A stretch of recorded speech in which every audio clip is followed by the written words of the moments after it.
Hello YouTubers, how are you? This is my first video and unboxing of my new Onkyo TX-NR 818. I'm currently upgrading from the TX-SR 607, which has been a true champion receiver, but I have gotten better speakers now, which I feel need a lot more power, and I couldn't pass up on the great deal that I got on this TX-NR 818. So here we go with the unboxing. This is my first unboxing, so please be patient with me, YouTubers. I've watched a lot of videos, a lot of unboxing, and I figure, hey, why not do one? So first of all, the TX-NR 818 is actually last year's model. They have the new models coming out, which is the TX-NR 828, which I feel that it's actually a downgrade from the TX-818.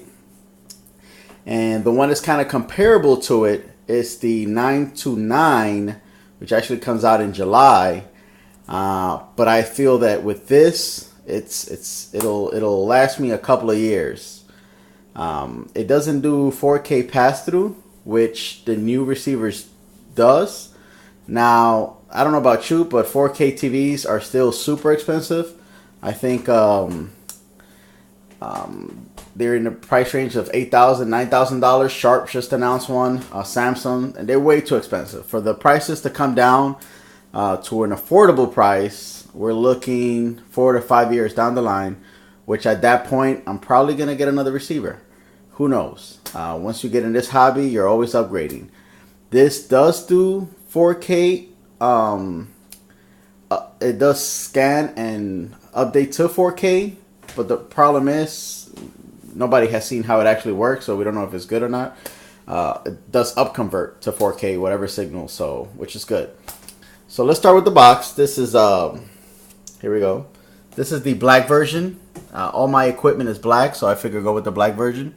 It has THX, Dolby True HD, Dolby Volume, DTS HD, DTS Neo X, which is really good.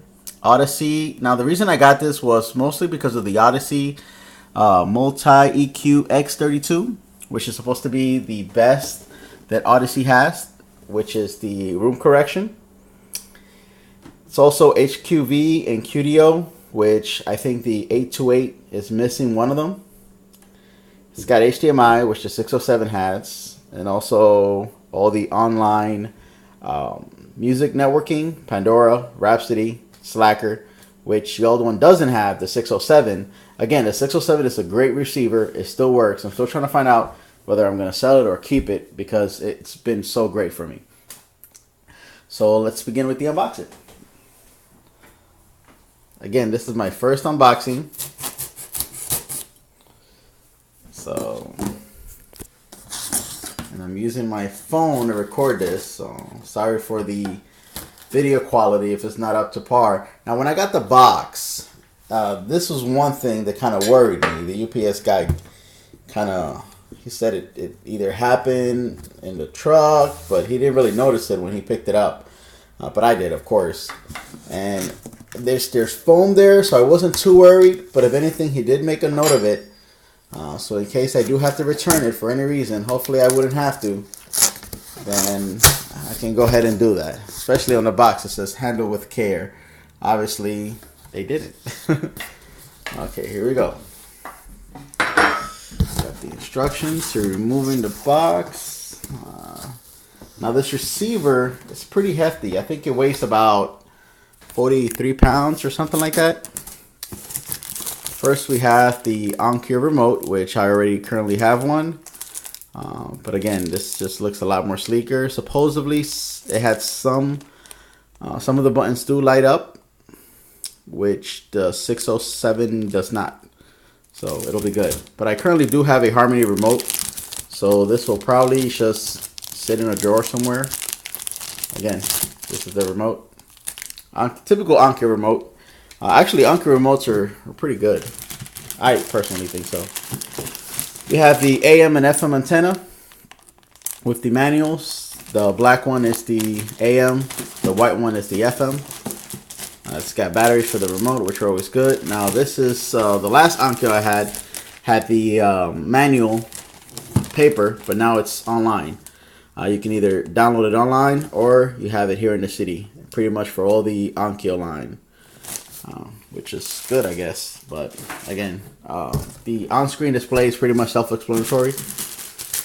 We have the power cord, which I'm still debating whether I'm going to buy a different power cord. I don't know the benefits of actually buying a power cord for it. It might be good, it might not, I don't know. But I do have the option, which is what I like. Options. Anytime you have options, it's good because I can either get real geeky and upgrade, or I can just keep what it has. You have the Odyssey microphone, and this is to calibrate the receiver. And again, that's that Odyssey X32. Okay, here we go.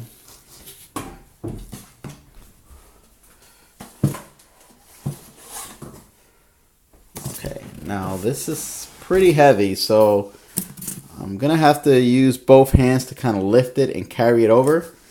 So please be patient. Actually, I'm gonna set it down 1 second.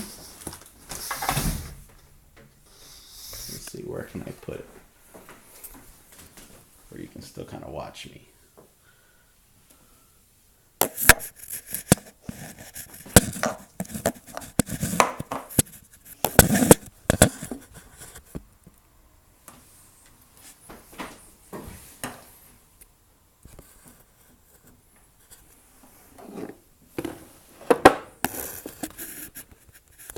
Sorry about that. Here we go. Hopefully you guys can see that.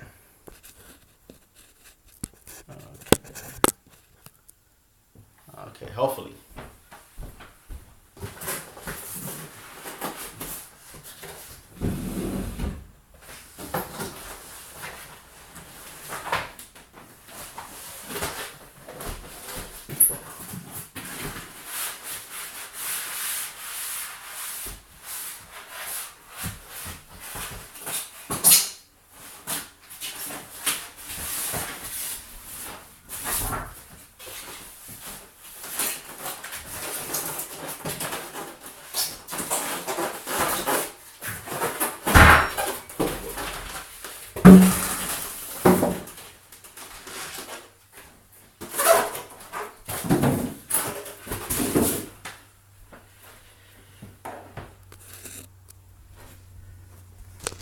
Okay, here we go.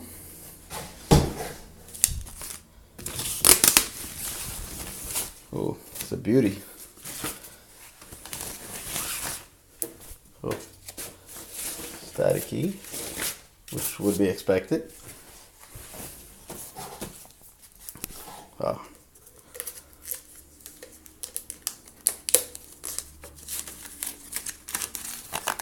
This is push, okay, I think everybody would know that.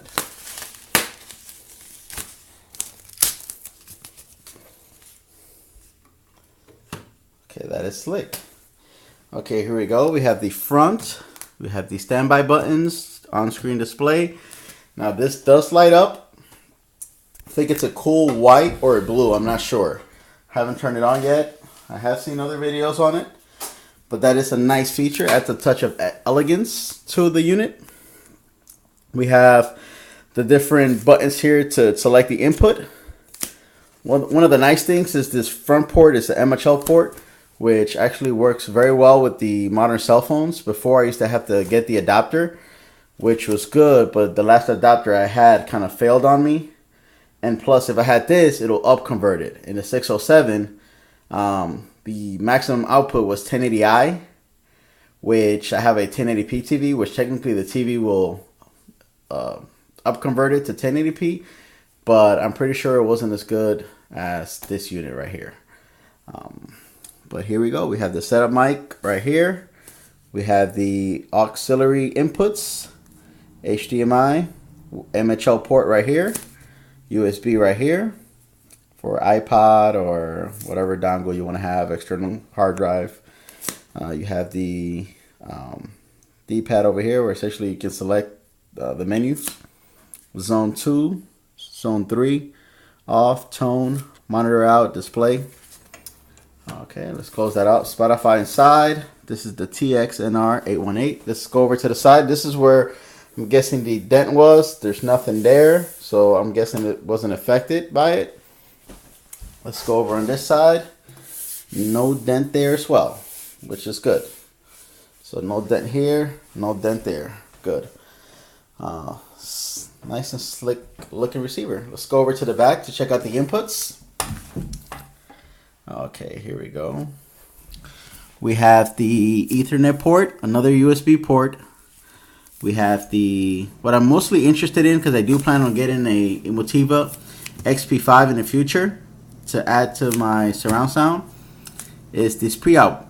It's essentially got pre-outs for 9.2. The 0.2 would be the two subwoofers here. You got IR, you got the trigger buttons for zone 2 and zone 3, which will be good once I get the Emotiva. And then you have the speaker inputs here. Center channel, and then you have left, right, front, back. You got two opticals, and you do also have a phono input, which my 607 did not have, but at the same time, I'm not really going to use that. Another great feature is the ARC feature here. I'm sorry, here. For the HDMI, which is audio return channel, which technically in the future, if I do upgrade to a 4K TV, I can technically still use the receiver by sending the audio back from the TV to the receiver and have it play through the surround sound. The only issue with that is I heard that ARC doesn't support the True HD and well, essentially the HD codecs. It's a low bandwidth return channel, so essentially I'll be getting either stereo or a basic Dolby Digital 5.1, which at that point, who wants to have 4K and have that kind of quality in sound? Again, you have 7 HDMI port with 2 out. You have a main out and you have a secondary out, the AC right here, which again you can upgrade the cables to and from it. Zone 3, Zone 2, which I don't really use any zones. I usually have these units for main purpose, you know, for just the surround sound. But like I said, I do like that you do get options, because you never know. This receiver has 135 watts. The Onkyo 607 that I'm coming from has 90 watts. Again, hopefully those extra watts will show up in performance. I haven't tried it yet, but I'm super excited. I will definitely have another video in regards to the features and probably comparison how the 607 fares with the 818. My speakers that I'm currently running, before with the 607, I had the Energy Take Classics, the 5.1. I since have upgraded. I do still have the Take Classics. Again, I might use that for a secondary room, who knows. But I since have upgraded to the Aperion Audio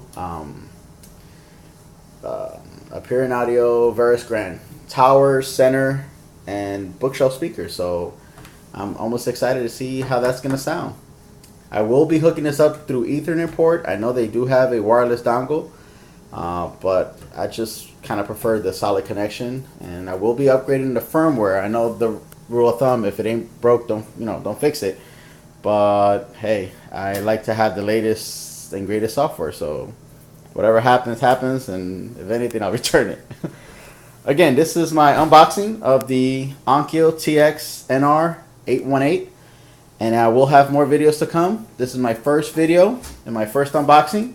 Hope you like it. Thanks.